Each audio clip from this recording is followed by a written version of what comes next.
Nous sommes de retour sur le plateau de Téléfinance. Merci beaucoup si vous nous rejoignez à l'instant. En cette édition du 30 septembre 2022, juste avant de retrouver le président de Valcan Expertise, Éric Galliègue, juste un détour par la Bourse de Paris. La Bourse de Paris qui freine sa hausse, qui désormais se stabilise à 0,8% de hausse à 5725 points dans une journée qui sera caractérisée par la publication des chiffres provisoires de l'inflation en Europe et aux États-Unis. L'inflation à travers la donnée PCE. Il est temps donc de retrouver Éric Galliègue, président de Valcan Expertise. Bonjour Éric. Bonjour Louis-Antoine. Bonjour, merci beaucoup d'être avec nous ce matin, comme tous les vendredis. On va voir avec vous les principaux faits macroéconomiques, géopolitiques, monétaires de cette semaine et leur impact sur les évolutions de marché. Quel est votre bilan de la semaine, Éric ? Le bilan de la semaine est négatif. Pour la deuxième semaine, on perd environ 4% sur le CAC 40 et les actions européennes et un petit peu moins sur les actions américaines.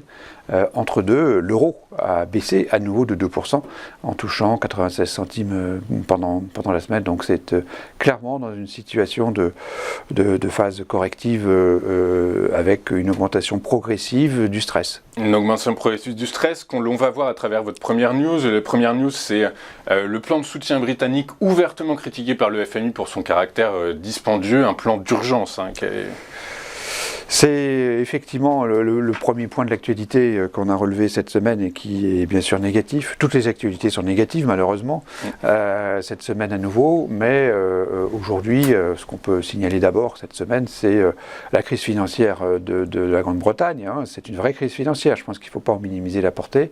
D'ailleurs c'est pour ça que la Banque d'Angleterre est arrivée, pas forcément pour redresser le cours de la livre, mais c'est surtout pour éviter la folle envolée des rendements des obligations du Trésor britannique. C'était ça le sujet, puisqu'en fait on avait un quasi-défaut de l'ensemble du système des retraites britannique mercredi. C'est pour cela que la Banque d'Angleterre est intervenue. D'une façon relativement limitée en fin de compte, mais ça a suffi à faire rebaisser les taux. Oui, c'est ça, c'est sur une courte durée, ça a commencé avant-hier, ça se finira le 14 octobre, mais la Banque centrale d'Angleterre nous disait qu'elle allait réduire la taille de son bilan il y a une semaine, de 80 milliards sur 12 mois, de 80 milliards sur 12 mois, et là, elle, dans son programme, c'est du quantitative easing, très clairement, très court, sur une donnée de ces 65 milliards qu'elle va racheter en obligations de souverain. Voilà, oui, donc on a du mal à s'y retrouver en fait, pour parler clair. C'est pas clair, c'est comme la Banque du Japon la semaine dernière qui rachète et qui vend la même chose une fois qu'elle passe ses frontières. Ici, on a une situation qui effectivement est assez étonnante parce qu'on a un quantitative tightening tel qu'il a été annoncé par la Banque d'Angleterre qui porte sur 85 milliards, c'est-à-dire rien du tout. C'est ce que fait en un mois la Fed. Là, ça serait sur un an. Donc bon, il y avait quand même l'idée de faire du monetary tightening et puis tout d'un coup, sous le feu de la crise, c'est une crise quasi systémique, presque systémique. On a effectivement cette situation où la Banque d'Angleterre a dû acheter massivement des obligations pour détendre les taux. Et donc ça montre bien qu'il y a un énorme problème en Grande-Bretagne, que le marché ne comprend pas. On a une opposition entre effectivement la volonté du nouveau gouvernement de relancer d'une façon extrêmement dispendieuse avec un solde de financement de 150 milliards de pounds, ce qui est gigantesque. On a vu même 200 milliards. 200, pourquoi pas, on n'est plus à ça près. Et donc forcément, on se dit qu'il y a quelque chose qui ne va pas. Donc là, c'est un premier point qui porte plutôt sur le marché financier des obligations et qui entraîne le deuxième point. Qui est la chute de la livre sterling qui a perdu 28% face au dollar depuis 6 ans. Voilà. 6 ans, c'est le vote du Brexit, référendum sur le Brexit. Donc du coup, depuis 6 ans...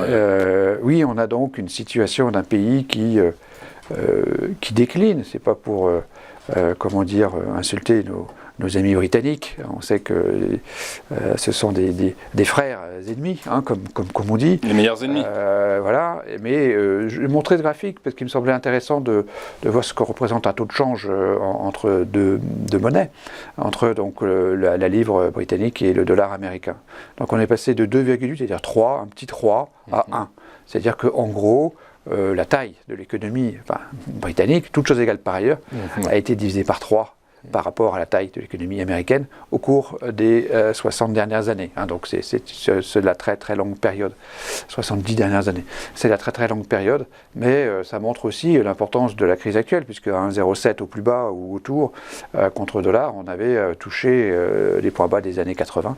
Et c'est effectivement un élément extrêmement important qui montre la virulence de la crise, parce que quand elle touche le taux de change, c'est que vraiment il y a des difficultés. Donc ça montre à nouveau cette montée du stress et donc le côté négatif. Ouais, et puis un stress mondial. La banque d'Angleterre, après la Banque du Japon, la Banque d'Angleterre, ce matin on apprend que c'est la Banque populaire de Chine qui va également protéger sa devise. Du coup, c'est effectivement une crise monétaire mondiale, une crise économique mondiale qui se prépare.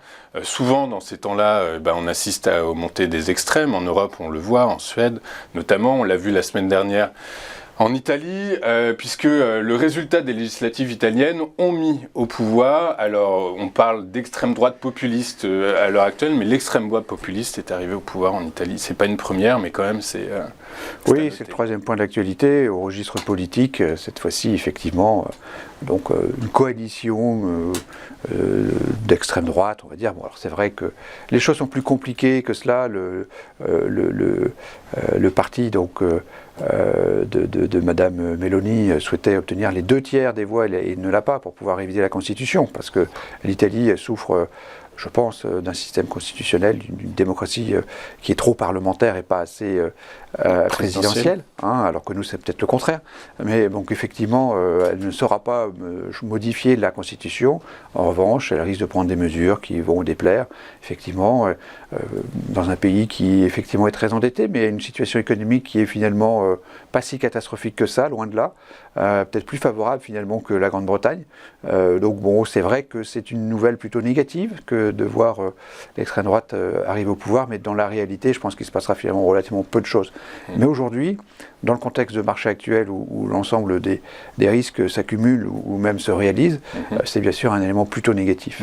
Ouais, qui pourrait avoir des répercussions ailleurs en Europe. On va finir votre tour de l'actualité par les données qui sont publiées en provenance d'Allemagne. Hier, c'est l'inflation, la dernière donnée qui a été publiée, l'inflation allemande qui dépasse les 10%. C'est une première depuis 1957. Oui, alors bon, il ne faut pas non plus tomber par terre, parce que ce chiffre de 10% est gonflé, on le sait très bien, par des phénomènes énergétiques, pétroliers. Donc attention, on n'est pas à 10 ou 15%, on va nous annoncer du 12-13 en Grande-Bretagne, c'est pareil. Il y a des effets de marche et des rythmes annuels, attention. Mais c'est vrai qu'il y a un problème inflationniste.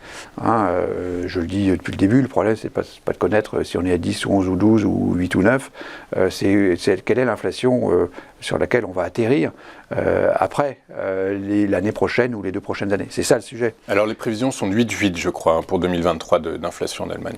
Oui, 8,8. Donc ce chiffre-là d'inflation négative, là j'évoquais plutôt la baisse de l'IFO, qui est un indicateur avancé, intéressant et qui est très corrélé avec le DAX comme le montre le graphique et qui justifie complètement la baisse des cours avec le sentiment que oui, l'Allemagne entre en récession quasiment, on le sait, maintenant, qu'elle va durer pendant tout l'hiver et qu'elle risque d'être très dure, parce que l'Allemagne est en train de devenir l'enfant malade de l'Europe.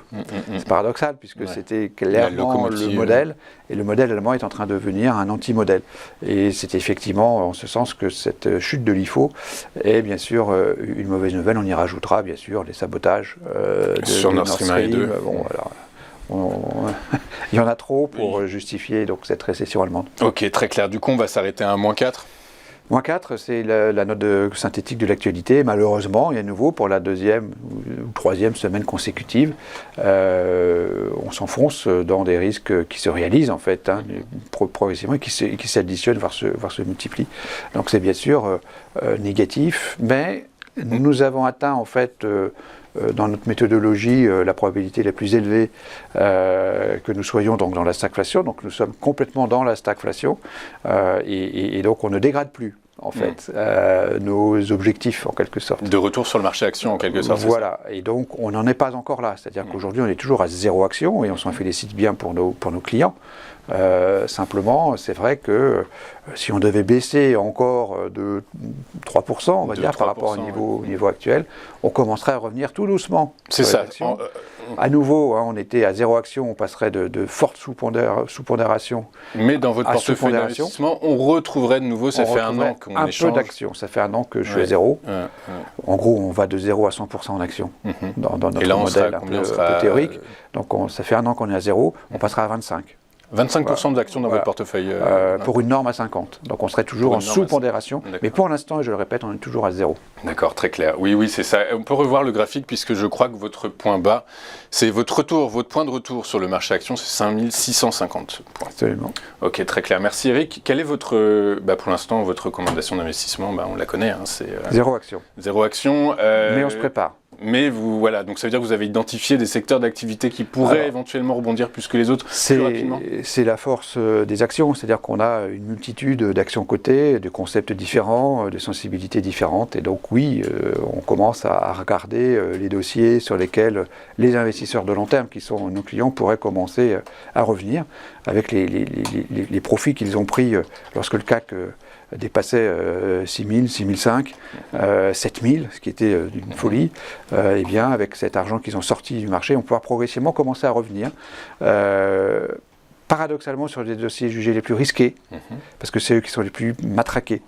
Je pense à titre d'exemple, mais bon, c'est pas l'objet ici. Non, mais c'est toujours très intéressant. D'un titre comme Alstom qui vraiment a dépassé ses plus bas historiques et qui vraiment est dans une situation que je trouve personnellement de plus en plus attractive. Mais attention à ne pas... De toute façon, c'est pas encore le moment, de toute façon, quoi qu'il arrive. Oui et non. Sur certains dossiers, en titre individuel, on commence à avoir de vraies opportunités. Et je pense qu'Alstom commence, à mon avis, à en faire partie. Même si, comme on dit, il ne faut pas attraper un couteau qui tombe. Au risque de se blesser. Merci beaucoup, Eric Galiègue, président de Valcan Expertise, qu'on retrouve tous les vendredis sur notre plateau pour un point hebdomadaire. Merci beaucoup, Eric, d'avoir été avec nous ce matin. On va marquer une pause et juste après, on clôturera cette édition du 30 septembre par notre point bourse. À tout de suite sur Téléfinance.